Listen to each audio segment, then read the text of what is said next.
Voy akalarim, nima gap, nima gap. Sizlar ham mana bunaqa key value'larni ishlatib, translation'larni ishlatib, keyin uni mana bu tema, voy, mana bu success degan fayl bor ekan. Buni ochamiz, mana buni bunaqa qilamiz, mana. Keyin ichida nima yozamiz? Bu ichida nima bor ekan? Auth register degani bor ekan, mana. Nima bo'lib ketyapti bu yoqda? Nimalar deb tashyapti? Return massiv qilib qaytarishimiz kerak, mana. Ichida auth bo'ladi, registered bo'ladi. Voy, mana shuni yozib chiqishimiz kerak. Voy, hali mana buni ham yozishim kerak ekan. Endi sizlar ham xavotir olayotgan bo'lsanglar, mana shu narsaga yechim bor bizda. Mana qaranglar, mana shu narsalarni yozmaslik uchun ham mana kutubxonani ishlatishinglar kerak bo'ladi. Buning uchun artisan lang orqasiga mana n deb yozaveramiz. Va bo'ldi. Hammasi joyida. Mana ko'rishingiz mumkin, mana error degan, mana error auth register file bormi, mana yozib berilyapti-yu, ko'ryapsizlarmi nima deyapti bu narsa? Mana bu joyda mana buni ham ko'rishingiz mumkin, mana bitta yozib beryapti. Resurslarning ichidagi mana welcome blade'larni ko'rayotgan bo'lsanglar, bu yerda syntax errorlar bor ekan, mana bu narsalar. Lekin mana buni ko'rayotgan bo'lsanglar, nima qilyapti? Mana JSON fayl yaratib, o'zi ichiga yozib beryapti. Qachongacha bunaqa yurasizlar, mana okalar, mana.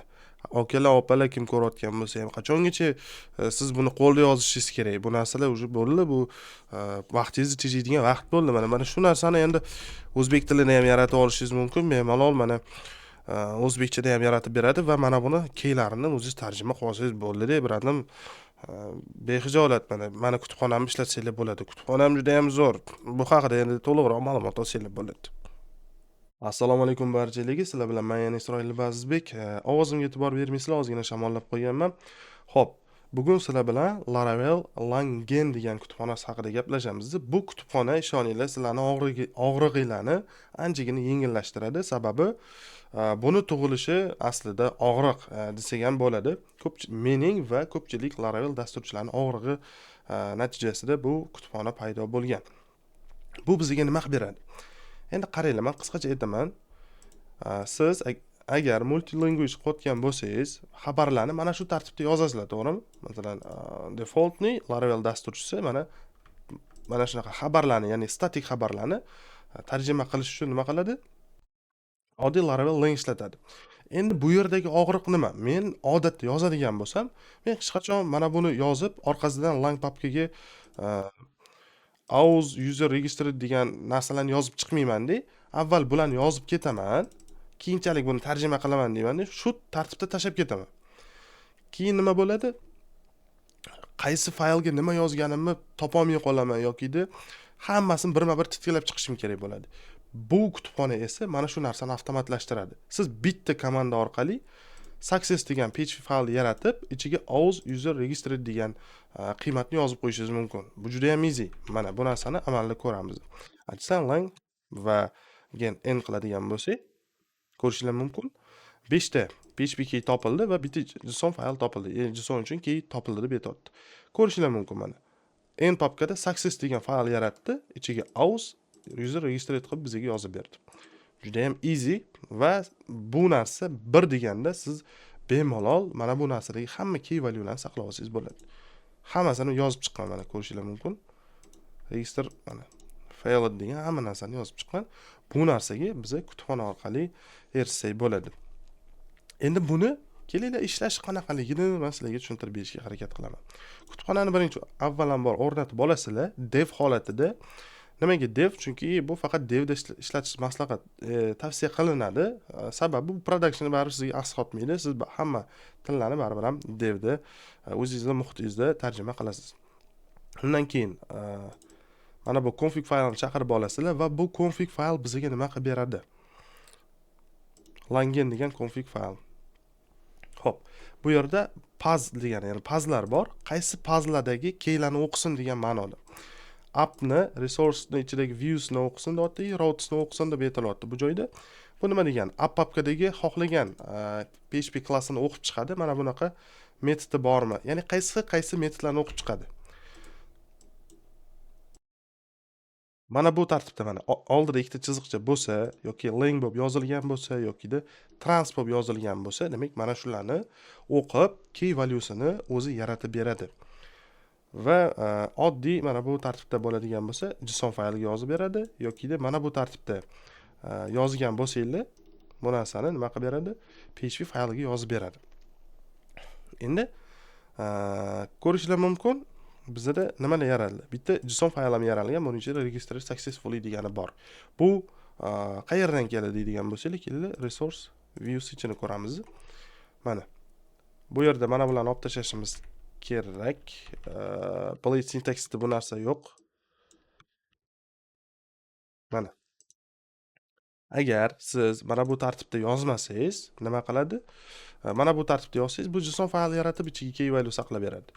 Agar bu tartibda yozadigan bo'lsangiz, mana message degan PHP fayl yaratib ichiga successni qo'yib beradi. Okay, keyingi masalamiz bu conflict policy degani narsa bor. Bu narsa nimaga kerak? Ikkita type bor bu joyda. Bittasi preserve, bittasi override. Preserve'ni ishlatishni va override ishlatishni bu o'zingizni tanlovingizga bog'liq va bu ikkalasini men sizlarga tushuntirib berishga harakat qilaman. Qaranglar. Preserve bo'ladigan bo'lsa nima bo'ladi? Hozirgi holatimizda bitta language error fayli bor ekan. Error faylning ichida kelinglar message degan qiymatimiz bor-da. Bu error message degan qiymatga teng. Endi biz mana bu joyda qanaqadir translate ishlatamiz.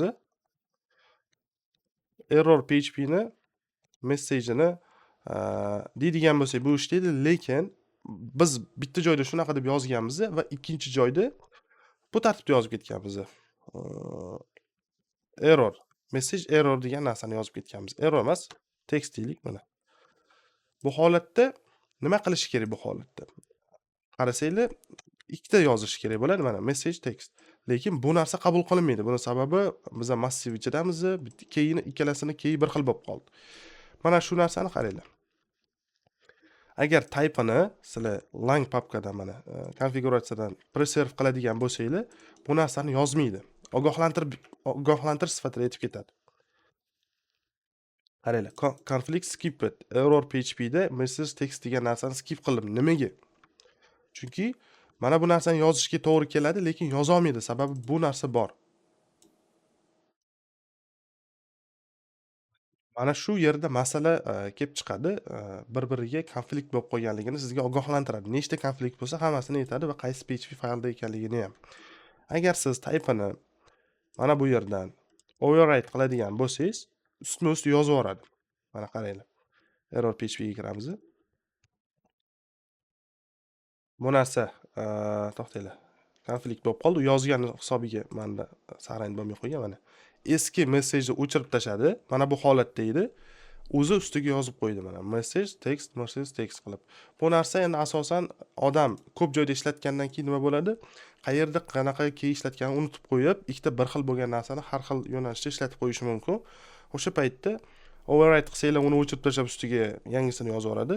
Preserve desa ogohlantiradi. Ikkita bir xil key valyularing bor. Bittasi massiv, bittasi string bo'lib qo'ygan yoki boshqacha. Shu narsani sizlarga ogohlantirib ko'rsatib beradi. Bu narsalar ham bor va undan tashqari mana bu narsa ham ishlaydi. Deylik, register successfully bu yerga masalan parametr sifatida name Azizbek, Aziz degan narsa bor. Name. Mana shu tartibda ishlatsa ham bo'ladi, bilamiz bu narsani. Keyin endi bu qanaqa bo'ladi? JSON faylimiz o'zgardi. Bu yerga mana ko'rishingiz mumkin. Name degan qiymatni ham qo'yib beradi bizga. Mana. Name. Endi ko'rishimiz mumkin. Keyin buni ishlatib ko'ramiz. Run bo'lib turgan ekan.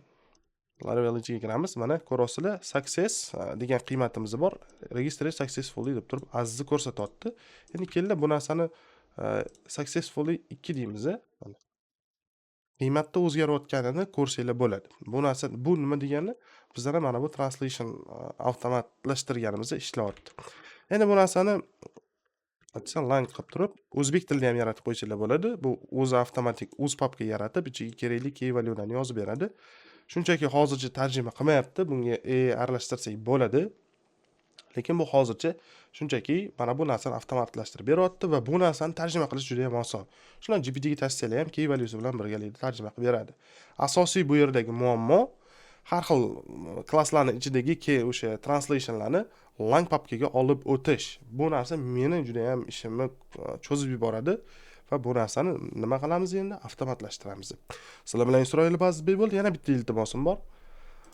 Kutubxonani o'rnatib ko'ringlar. Mana bu joyda to'liq yorug'noma bor, hamma narsa bor. O'rnatib ko'ringlar, fikringizni bildiringlar, qanaqadir feedback beringlar yoki-da stars qoldiringlar. Bu narsa ofitsialniy Laravel kutubxonasi deya chiqazilgan va tez orada Laravel Newsga ham chiqadi. Biz bu yerga link tashlab qo'ydik. 2-fevral kuni chiqadi. Balki video chiqqan paytida chiqar. Hammalarni 31-yanvar bilan tabriklayman va siz 2026-yilning 1-oyini muvaffaqiyatli bitirganingiz bilan va bu videoni ko'rib turganingiz bilan sizni tabriklayman. Sizlar bilan Isroil Bazbek bo'ldi. Keyingi videolarda ko'rishguncha kutubxonani ishlatish esingizdan chiqmasin. Bu juda ham foydali. Shaxsan o'zim ishlataman va sizlarga ham tavsiya qilaman.